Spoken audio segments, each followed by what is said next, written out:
anything too important, to be honest. The main question I asked myself about those days and those little, let's call them hustles that I ran when I was a little kid, is why did I do it? I don't know why I did it. And the only explanation I can give in parallel to my life today is the same answer to the question, why don't I retire? I could retire, delete my presence from the internet. I have enough money to live for the rest of my life. Why don't I retire? Probably for the same reason I was selling bubble gums. I don't know exactly what the motivation was. I just felt I was good at it and I had to do it. Why stop this? Exactly, and why stop this? And now the business that I run isn't hustling people for bubble gums. It's a business that, I mean, my main business, the real world, the online school we run, helps countless people. I mean, thousands of interviews I've done and posted them online of young people making insane amounts of money from just, using the program, learning the skills and applying them in the real world, no pun intended. So now I feel like my mission is greater than the business itself. So, no, I don't know what I learned back then. I learned lots of lessons working a bunch of crappy jobs, for sure. Did you work jobs? Oh, did I work jobs? Yeah, I worked loads of like jobs. retail jobs and stuff, yeah? Oh, fast food jobs. Okay, Yeah. fast food jobs, yeah. I did 6 months in the McDonald's drive-thru. I worked 3 years in a pret-a-manger store in Luton Airport making sandwiches. So if you guys Luton Airport as well, that's a proper shithole. If you ever, Sorry. terrible. No, you're completely right.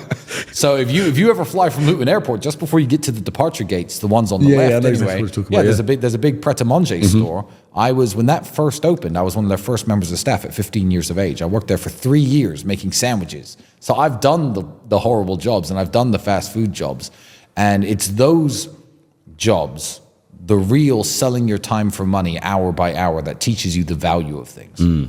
Even now, I jokingly laugh with Andrew when I buy things. I don't know what the numbers are, but I'll calculate like how many hours would I have had to work in that job to buy, say, the Bugatti. And it's something crazy like 310 years of constantly working at that sandwich shop. No hours off, no days off. So yeah, so we're talking at like 4 human lifetimes. Did you have any side hustles whilst working those jobs? You know what? No, I didn't, because my effort wasn't wasted though. I didn't waste my time because all of my spare effort went into kickboxing and kickboxing training. There were people at that store who were breaking rules of the store. Obviously, when you're allowed to take sandwiches home, they were selling them and stuff, but that could get you fired. And I was like, well, why sell sandwiches? I'll just go to the kickboxing gym. I'm making enough money. So it wasn't a side hustle, but I certainly wasn't wasting my time. When I preach to young men now, if you're working a job and you go home, no TV, don't play video games, limit your access to all sort of junk media, spend your time doing something productive. At least my kickboxing was something productive, even though it did. I guess it made me some money. I got paid to fight. So I guess that was a side hustle, but I learned so much more from that than I ever made financially. It wasn't a financial venture. This is what I'm interested to know, because at the point where you're now working for someone else in retail, fast food, whatever the case may be, and then previously also having businesses, it's like, did you ever think to yourself, why am I here? I had this business. If I continued at it or started another business, I could be elsewhere. Did you ever look at yourself in those jobs and think, like, this is not me, I don't belong here? Yeah, I knew I was wasting my time when I saw the caliber of some of the people doing the same job as me. Some of them were very nice people, some of them were not, but I will not pull my punches when I'm saying that a lot of them were morons, like absolute morons. People in their 30s who just achieved literally nothing with their lives, zero. And I'm sitting there and I know that I've got this big brain behind my young looking face. I'm sitting there making these sandwiches along with these idiots thinking, how is my time worth the same £6.90 an hour as his time? How am I using my body and mind to make these bloody sandwiches when people like this could be doing it? I should be manager. I should be running this place. I got a few promotions over the years, but my dream was never to manage a sandwich shop. So no, I quit for a sales job when I was about 19 for my first ever sales job. What was the sales job? I was selling television advertising space. Oh, okay. So I would find companies that didn't advertise on TV typically, call them up and try to arrange meetings with, higher up people in my company who could close them for me because I looked too young. That was my problem. So it's like cold call sales? Yeah, cold call sales, which teaches you a lot. You get hung up on a lot. Yep. And nowadays I find with youngsters and people of the younger generation, they're too afraid to make a cold phone call. It's a daunting thing. You don't know what they're going to say, but you learn the lessons. The worst they can say to you is no. And at least with sales, you're in some way working for yourself. I mean, I learned lots of harsh lessons actually at the sandwich shop and at McDonald's. I learned lots and lots of very harsh lessons that I still, I guess, helped form my opinions that I still preach today.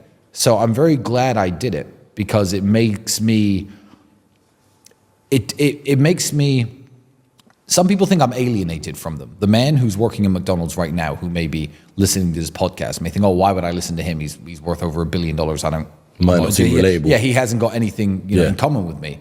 But I was the common man. I was the normal man. Even today, I describe myself as a poor man with lots of money. I don't describe myself as I don't describe myself as a rich man, because I'm not from their clubs. I didn't go to their universities. I'm not from their weird groups. I'm not in the Illuminati. The money wasn't inherited. No, absolutely not. So I made everything myself. So I'm glad I did those jobs. If I could turn back time till I was 15 years old, knowing everything I know now, at 15, I'd still work a year or two in McDonald's just to ground myself a bit more. It's funny, because though this podcast is all about business entrepreneurship and people going out their way to make their own businesses and, create money for them own selves, I always recommend to people, the 17-year-old, 18-year-old, to go and get a job in a specific place, something like Carphone Warehouse, where they learn the sales skills, they learn the customer service skills, they learn all these things that will transition into their business. Because I think in them places there's so much you can learn that you can't learn from starting a business at that age.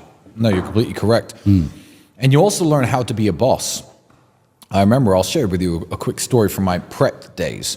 So every single day there was a delivery of new goods, and it was heavy, like big, stacks of canned drinks, and the ingredients would come in massive tubs of mayonnaise and stuff. It weighed quite a lot.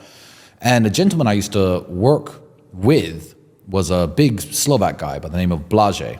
And the delivery was down a few flights of steps into the security office, because it was the airport. Everything had to be run through the security scanners.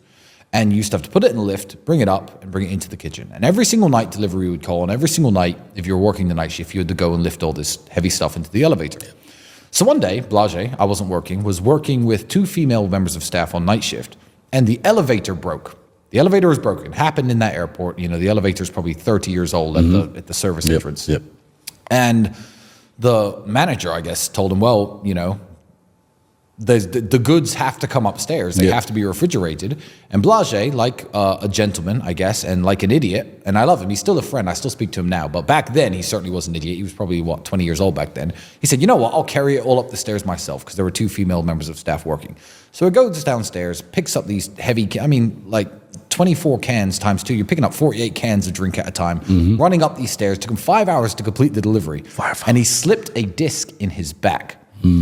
And when he slipped a disc in his back, he called in sick the next day. He called in sick the day after.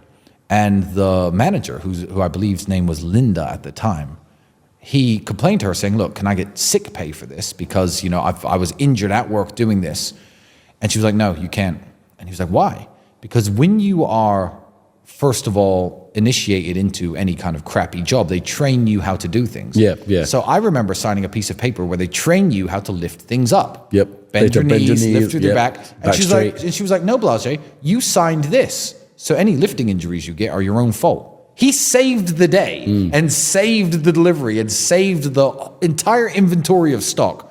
Tens of thousands of dollars, no doubt, worth of ingredients and drinks, etc., by carrying this all up 2 flights of steps by himself.